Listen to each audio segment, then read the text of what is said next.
বাবার বাড়ির রাজকন্যা তো যখন স্বামীর বাড়িতে আসে তখন আবার চাকরানি হয়ে যেতে হয়। বাবার বাড়িতে যতদিন থাকে খাটের উপরে পা উঠে বসে বসে রাজরানীর মতো খাই, মানে কোনো কাজ করতে হয় না, সবকিছু একদম চোখের সামনে নিয়ে আসা হয়, পা উঠে বসে বসে খাই। কিন্তু যখনই স্বামীর বাড়িতে চলে আসি তখনই আবার চাকরানির মতো কাজ করতে হয়, নিজের সব কাজ নিজেকে গুছিয়ে তারপরে করে খেতে হয়। হ্যালো ফ্রেন্ড, আসসালামু আলাইকুম, সবাই কেমন আছেন? তো যেহেতু এখন নিজের বাসায় চলে আসছি আর নিজের বাসার সমস্ত কাজ তো নিজেকে করতে হবে, আর কি করার। তো আজকে দুপুরের জন্য কি কি আয়োজন করব সেটাই তোমাদের সাথে একটু শেয়ার করব।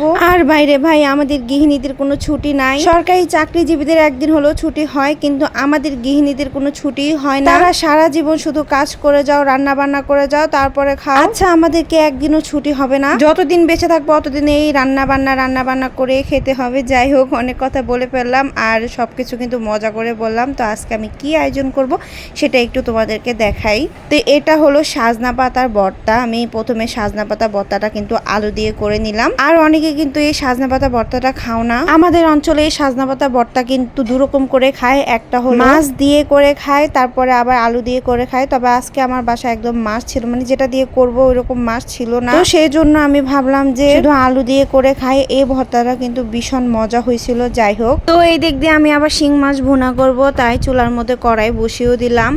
আর এখন শিং মাছ ভুনা করার জন্য প্রথমে পেঁয়াজ দিয়ে দিলাম, তারপরে আমি দিয়ে দিব আদা রসুন বাটা, জিরা বাটা, হলুদের গুঁড়া, মরিচের গুঁড়া, লবণ, মানে যা যা দরকার আমি সবকিছু দিয়ে দিব। অনেকে আছো শিং মাছের মধ্যে জিরা খেতে পছন্দ করে না, তবে আমার কাছে জিরা ছাড়া একটু ভালো লাগে না। মনে হয় যে গরম মশলা জিরা দিলে শিং মাছটা খেতে অনেক বেশি মজা হয়। যাই হোক, এদিকে আমি সব মশলা ভালো করে একটু পানি দিয়ে কষিয়ে নিব কিছুক্ষণের জন্য। তো এখন ঢাকনা দিয়ে দিব প্রায় 20-30 মিনিট কষানোর পরে। যে দেখো তেল তেল উঠে আসলে তারপরে আমি দিয়ে দিব এখন শিং মাছগুলা। তো শিং মাছগুলা কিন্তু আমি আগে থেকে ভালো করে পরিষ্কার করে নিয়েছিলাম। ঢাকা শহরে এই একটা সমস্যা, শিং মাছ ভালো করে ডলে পরিষ্কার করা যায় না। যা পেরেছি তাই করেছি, কি আর করব বলো।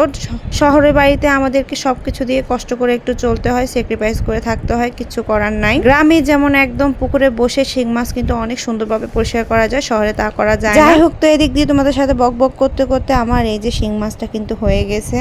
আমি যেহেতু বড় কড়াইয়ের মধ্যে দিয়েছিলাম শিং মাছটা, তো এখন মানে অল্প হয়ে গেছে, তো সেজন্য ভাবলাম যে ছোট কড়াইয়ের মধ্যে নামিয়ে নিই। আর এই যে দেখো আমার শিং মাছ রান্নাও কিন্তু প্রায় শেষ। কালারটা কিন্তু দেখতে অনেক বেশি সুন্দর হয়েছে। যাই হোক, তো রান্না বান্না যেহেতু শেষ, এদিকে চলো এবার আমি দেখাই তোমাদেরকে কি কি রান্না করেছি। তো প্রথমে ছিল শিং মাছ, তারপর এই যে দেখো সাজনা পাতার ভর্তা, আর এখানে ছিল ডাল, গতকালকে গরু মাংস। যাই হোক, এগুলো ছিল আজকের খাবার। ভিডিও পর্যন্ত, আল্লাহ হাফেজ।